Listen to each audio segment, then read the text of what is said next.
مکتوب نمبر پھر سنیں، مکتوب نمبر 120 ہے اور دفتر اول کا یہ مکتوب شریف ہے۔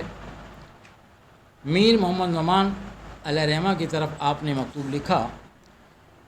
آپ فرماتے ہیں کہ مانا کہ میر صاحب نے فراموشی اختیار کر لی کہ سلام و پیام تک سے یاد نہیں کرتے، صحبت میں آنا جانا چھوڑا، اصلا اس کا شکوہ کر رہے ہیں ان سے۔ فرصت بہت تھوڑی ہے اور اس کا صرف کرنا ایک بڑے بھاری کام میں نہایت ضروری ہے، اور وہ کام ارباب جمعیت کی صحبت ہے۔ فرصت بہت تھوڑی ہے، کہتے ہیں ٹائم نہیں ملتا۔ صحیح فرما رہے ہیں کہ وہ فرصت نہیں ملتی نا، فرصت ہے بھی تھوڑی،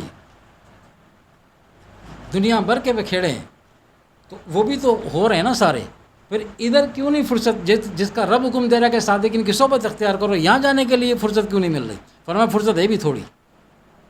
اب بات کو سمجھ لو کہ فرصت ہے ہی تھوڑی، شیطان اور نفس اس طرف الجھا کے اور ادھر والا کام بھی، ادھر کا ٹائم بھی ادھر لگوائے تھے۔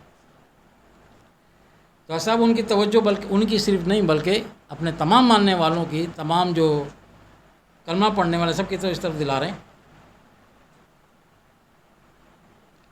فرماتے ہیں کیونکہ صحبت کے برابر کوئی چیز نہیں، صحبت کے برابر کوئی عمل نہیں۔ کیا آپ نہیں دیکھتے کہ رسول اللہ صلی اللہ علیہ وسلم کے اصحاب صحبت ہی کے باعث انبیاء علیہ السلام کے سوا سب پر، یعنی پوری امت پہ، سب پہ، اگرچہ وہ ویسے کرنی ہی کیوں نہ ہو، اور عمر مروانی یہ بھی ایک صاحب گزرے ہیں، وہ کیوں نہ ہوں، فرمایا فضیلت لے گئے تمام صحابہ کرام۔ حالانکہ فرمایا کہ صحبت کے سوا یہ دونوں بڑے درجوں تک پہنچے ہوئے تھے۔ کون؟ حضرت اویس قرنی رضی اللہ تعالیٰ عنہ اور عمر مروانی علیہ رحمہ۔ فرماتے ہیں بڑے درجوں تک پہنچے ہوئے تھے اور بڑے بڑے کمالات حاصل کر چکے تھے۔ یہی وجہ ہے کہ امیر معاویہ رضی اللہ تعالیٰ کی خطا صحبت کی برکت سے ان دونوں کے ثواب سے بہتر ہے۔ کتنی خوبصورت بات۔ اور عمر بن عاص رضی اللہ تعالیٰ کا سہو ان دونوں کے ثواب سے افضل ہے، کیونکہ ان بزرگواروں کا ایمان رسول اللہ صلی اللہ علیہ وسلم کے دیکھنے اور فرشتے کے حاضر ہونے اور وحی کے مشاہدے اور معجزات کے دیکھنے سے شہودی ہو چکا تھا۔ وہ اس دور میں جب وحی اترتی تھی، فرشتے آتے تھے، انہوں نے قرآن اترتے ہوئے آقا علیہ السلام پہ وحی جب اترتی، چہرے گرم متغیر ہو، وہ دیکھا ہوا، انہوں نے آنکھوں سے دیکھا ہوا ہے۔ اب ان کے مرتبے کو چاہے وہ ویسے کرنی ہو یا عمر مروانی ہو، فرمایا کہ لاکھ کمالات ان کو حاصل ہیں۔ ٹھیک، کمالات سے مراد کیا ہے؟ آقا علیہ اور ویسے ان کے اپنے کمالات، لیکن آقا علیہ السلام نے اپنے جل قدر صحابہ کرام کو بھیجا تھا نا اویس قرنی رضی اللہ کی طرف، کہ ان کے پاس جا کے میری امت کے لیے ان سے دعا کروانا۔ یہ آقا علیہ السلام نے اعزاز بخشا ان کو۔ اس کے باوجود یعنی جل قدر صحابہ کرام جا رہے ہیں، ان سے دعا کراؤ جنہوں نے رسول اللہ صلی اللہ علیہ وسلم کو دیکھا ہی نہیں ہے۔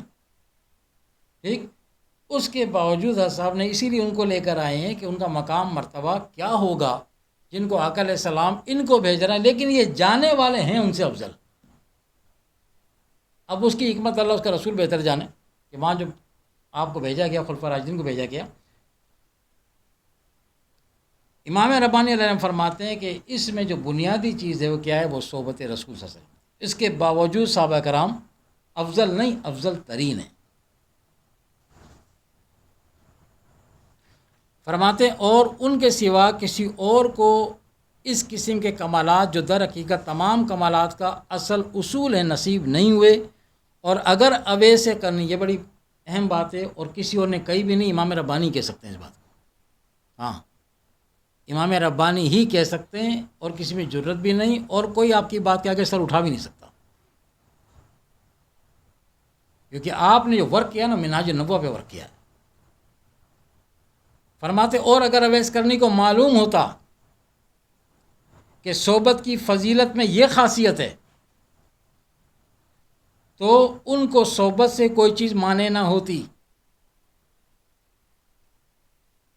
سمجھ رہے ہو اشارہ؟ ان کو کوئی چیز صحبت رسول صلی اللہ علیہ وسلم میں آنے سے بیچ میں مانے، ان کو منع کرنے والی، پھر وہ اس کو نہیں رکتے، وہ آتے، ایک دفعہ نہیں آئے، ایک دفعہ آئے نہیں ملاقات، دو دفعہ ملاقات نہیں ہو سکی، وہ بار بار آتے، اس میں کہ وہ جو فرماتے ہیں اگر انہیں پتہ چل جاتا کہ صحبت رسول کیا چیز ہے تو وہ ضرور اور مزید کوشش کرتے۔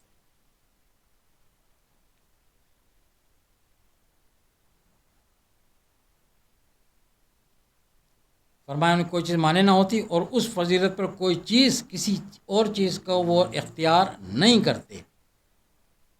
آگے فرماتے ہیں اور اللہ تعالیٰ نے اپنی رحمت سے جس کو چاہتا ہے، اور اللہ تعالیٰ اپنی رحمت سے جس کو چاہتا ہے خاص کرتا ہے، اور اللہ تعالیٰ بڑے فضل والا ہے۔ تو آج کے جو درس تصوف کی ہماری تربیتی نشست میں ہم نے سنا وہ صحبت، یہ بڑا وسیع مضمون ہے، اور اگر حقیقی آنکھوں سے دیکھا جائے نا تو یہ ہماری زندگیوں کا احاطہ کیے ہوئے۔ صحبت کے معاملات اگر کوئی بندہ سمجھ جائے تو جیسا حسن نے فرمایا نا کہ وہ پھر باقی چیزوں کو پہ ترجیح نہیں دے گا، وہ کسی نے کوشش کر کے اس چیز کے لیے وقت نکالے گا۔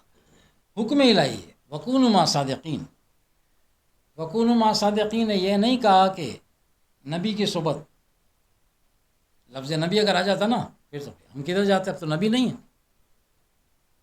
اب نبی کی صحبت کیسے اختیار کی جائے، ٹھیک ہے۔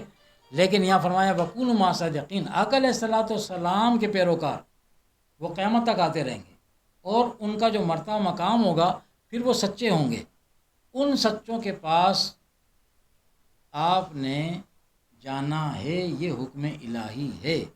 ورنہ ایسا فرماتے ہیں فرصت بھی پھر تھوڑی ہے، ٹائم نہیں ملتا، ٹائم نہیں ملتا، ٹائم نہیں ملتا، فرمایا فرصت ہے ہی تھوڑی، وہ دھوکہ ہے، وہ جو ٹائم نہیں ملتا، ٹائم نہیں ملتا وہ دھوکہ ہے، وہ الجھاؤ ہے۔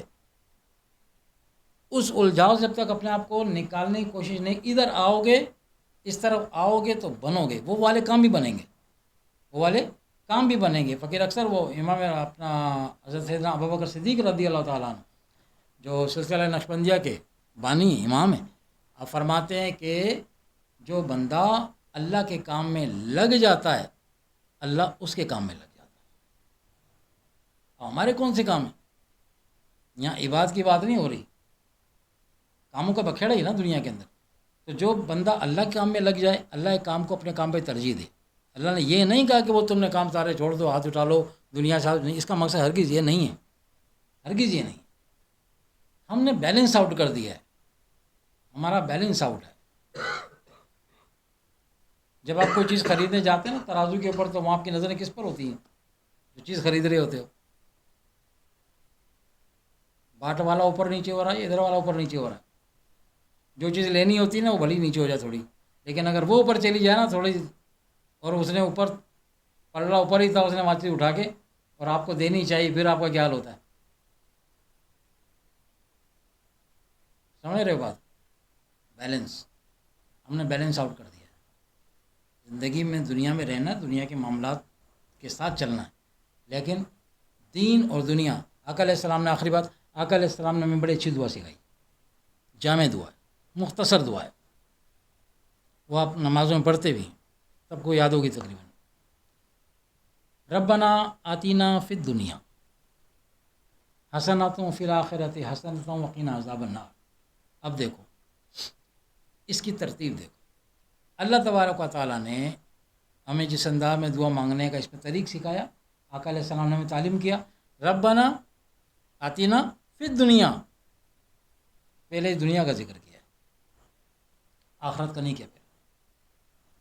کیوں کہ ہماری آخرت یہیں سے بننی ہے، آخرت میں جا کے آخرت نہیں بننی، وہ قبر میں جا کے قبر نہیں بننی، وہ یہیں سے بننی ہے۔ اس لیے ترتیب میں دنیا کو پہلے رکھا، ربنا آتنا فی الدنیا حسنہ، دنیا کے حسنات، آخرت کی بلائیاں، یعنی دنیا کی جو اچھائیاں ہیں، دنیا کی ہر چیز تو اچھی نہیں ہے نا، دنیا کی چاہے وہ آپ کو اچھی لگے، ہمیں اچھی لگے، لیکن اللہ اس کے رسول کی نگاہ میں اچھی نہیں ہے، تو ان سے ہمارا پرہیز ضروری ہے۔ اس لیے فرمایا کہ ربنا آتنا فی الدنیا حسنہ، جو اچھے ہیں، جو اچھی چیز ہے، جو اچھی لوازمات ہے دنیا کے، جو ہمارے لائق ہیں، جو ہمارے استعمال کی ہیں، یا اللہ ہمیں وہ عطا فرما۔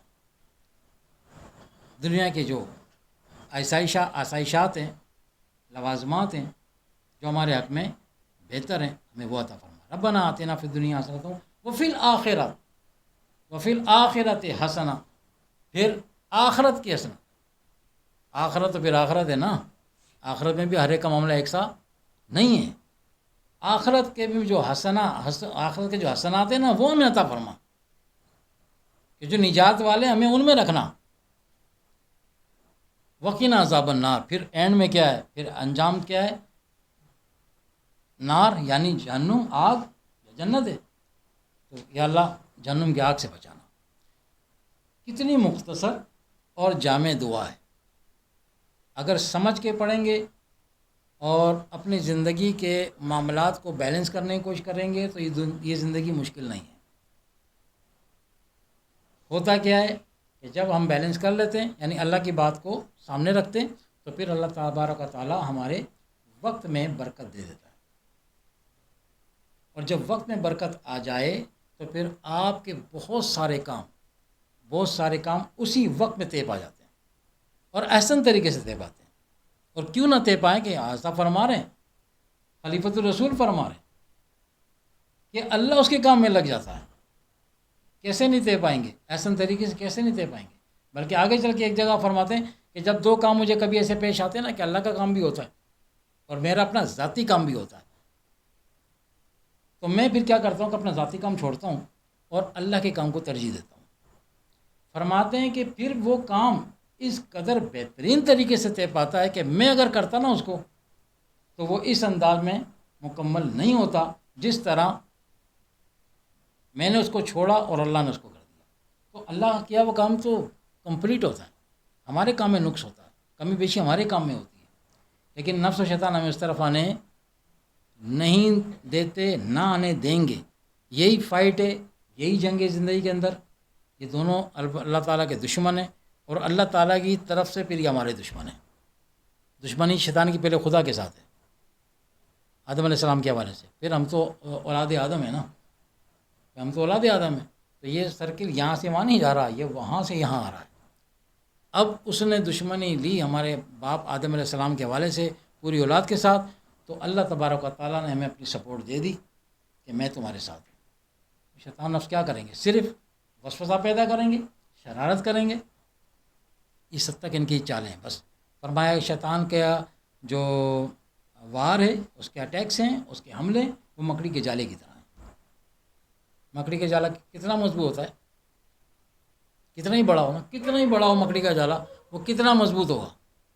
انسان کا یہ کیا ہے، وہ مکڑی کے جالے کی مثال دی اللہ نے۔ وہ مکڑی کے دیکھنے میں لگ رہا ہے کہ بڑا پراپر طریقے سے بنا ہوا، لیکن یہ ایک ہوا کا جھونکا ہے۔